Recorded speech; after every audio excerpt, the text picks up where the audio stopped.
So I thought that I would be doing a sober shot on the NBA playoffs and giving an update on what I thought was going on in round one and giving an update on round two. But the NBA and the sports world has been turned on its head today. So let me just set the table real quick. If you haven't heard, if you've been under the rock, or if you've been protecting your peace and just not been paying attention to a lot of the nonsense that's going on, which I fully respect, I just set the table for you real quick and let you know what we're going on and just give you my thoughts on what I think about what's happening right now in the sports world and social justice and advocacy, and where things look like they may be going. So today there were scheduled to be 3 NBA games as well as a slew of other sports going on today, and most of those didn't happen. Most of those didn't happen because yesterday, excuse me, man, stuff is just wow. Things are just popping up every minute now. So let me catch you up. But just so this is how crazy things are. So apparently the Lakers and the Clippers, they voted not to play basketball anymore.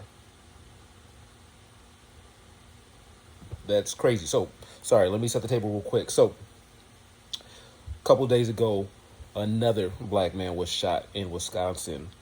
Jacob Blake. We know the story, right? No weapon, didn't do anything wrong, really. He was actually trying to stop a fight, and he was shot 7 times in the back by Wisconsin police officers. Fortunately, the man is still alive, and we're praying for him. I hope he makes it, but the fact still stands that another black man was harmed at the hands of the folks who are supposed to be protecting and serving us. The last couple of days, there's been lots of protests, both locally there and nationally, and obviously, people are frustrated, people are tired, and you're starting to see that really come to not just even a boiling point, but a breaking point.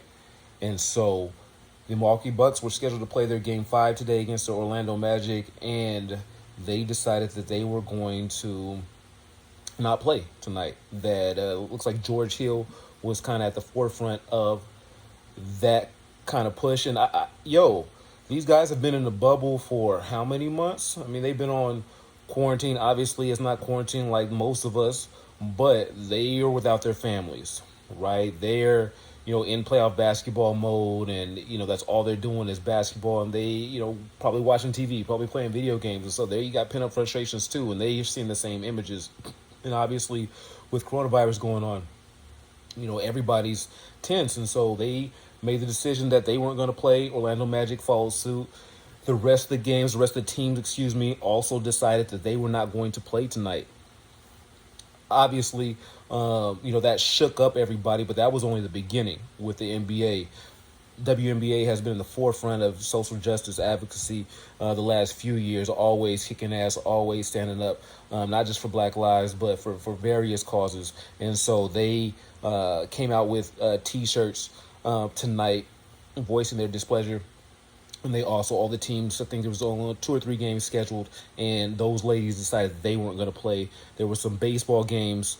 I believe the Padres, the Giants, the Dodgers, I think the Cincinnati Reds games, all they decided not to play as well. Naomi Osaka, the Japanese African American tennis player, she's supposed to play in the semifinals of a tournament tomorrow. Semifinals, like almost done, almost about to win. She decided that she is not going to play, and so, folks is in Kenny Smith. Kenny Smith walked up off the TNT set tonight and saying, in a show of solidarity, and he said being a black man and also being a former player, that he didn't feel comfortable being there. And I haven't seen the video. I haven't seen video of. I refuse to watch the video. It's just too much for me. I watched the Sterling Brown video, and it's just, Philando Castile video, and it's too much for me. But I can understand folks who do watch it, and it's frustrating, it's infuriating, it's nauseating, and it's very sad. It's very sad. what's going on, what continues to go on. And so these players are fed up, and they decided this is the way that they want to use their voice. We've seen players after games, during games, um, bringing up these causes and continue to talk about these issues. But deciding not to play is a huge step. 4 years ago today, Colin Kaepernick decided he wasn't going to kneel for the national anthem, and it kind of started this new push in athlete advocacy. And so it's, ironic and beautiful in a way that today the players are really taking a stand, because that's been the thing the whole time is, okay, well, y'all are rich, right? This is the criticism both from regular folks and both from the media. Well, what are you going to do, right? What? Yeah, taking a knee is cool, but what else? Jay-Z even said we passed kneeling, we'll pass protesting, right? Because, we got a seat at the table, all that nonsense, right? But what happens when the privilege, what happens when folks who do have means decide that they are going to be uncomfortable? Because that's what this means, right? The Lakers and Clippers decide they don't want to play the rest of the season. They're the number 1 and 2 seeds. LeBron is, chasing his legacy. The Clippers haven't been good in forever, and they're trying to win a championship. Hell, Milwaukee, Giannis just won MVP last year, defensive MVP this year. They're not playing, right? When does Milwaukee won a championship? And these players are saying, nah, it's not important. And it isn't. Sports aren't that important. I've been saying it the whole time. I've been excited that sports are back and I'm watching, of course, but they're not that important in the grand scheme of things. When this country decided to take coronavirus seriously is when the NBA stopped playing basketball. When a couple of NBA players got the virus, the whole league shut down. America shut down after the NBA said, hey, this is a big deal. Now, the NBA isn't doing this. This is players, right? And obviously these players are taking the lead from so many people, so many activists, so many individuals, and the community, right? This is not just a moment. This is a movement. It's been going on for years. And folks are fed up and folks are tired, and so much so that even our elite are saying no more. And so what happens now, right?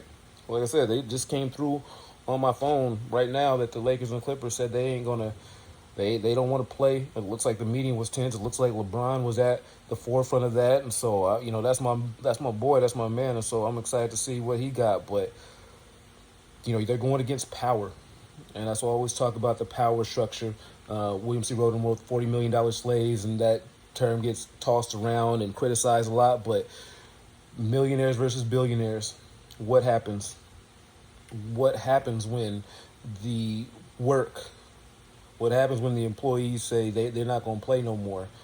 And let's see what can get done. Who's going to start paying attention? What moves are going to be made? I know Milwaukee Bucks I read that they were in the locker room trying to get a hold of the Wisconsin Attorney General, making demands, right? Let's see what we can do. Let's see what this type of action can do, because I think that we are often limited by our imagination of what we can do. And we say, oh, what's that going to do? What's protesting do? Right? What does boycotting do? What's taking a knee do? So much so that it gets co-opted, so much so that it gets laughed at, even by those that it would benefit. But we're seeing direct action. And again, it's off the shoulders of folks in the streets that's been in the streets for years. Been on the streets for years. Marching. Right? Using their voices, using whatever means that they had to say no more. And so this is an exciting time, but it's also a scary time as well, because power don't like resistance. And power only knows how to meet resistance with more power. And so, it makes me nervous, not necessarily for the NBA players, because they're going to be all right. Whatever happens to them, they're going to be straight. But for the folks in the streets, for us, for regular folks, what I'm afraid of, this stuff not happening, and, things get worse for us, if they can't save us, what's that mean? And so obviously news is still coming in and things are changing quickly, but I had to get some thoughts in because, this is crazy. Like the NBA shut down, and it looks like sports might be shutting down again, and not because of a virus, because folks is finally fed up. I think that shit's dope.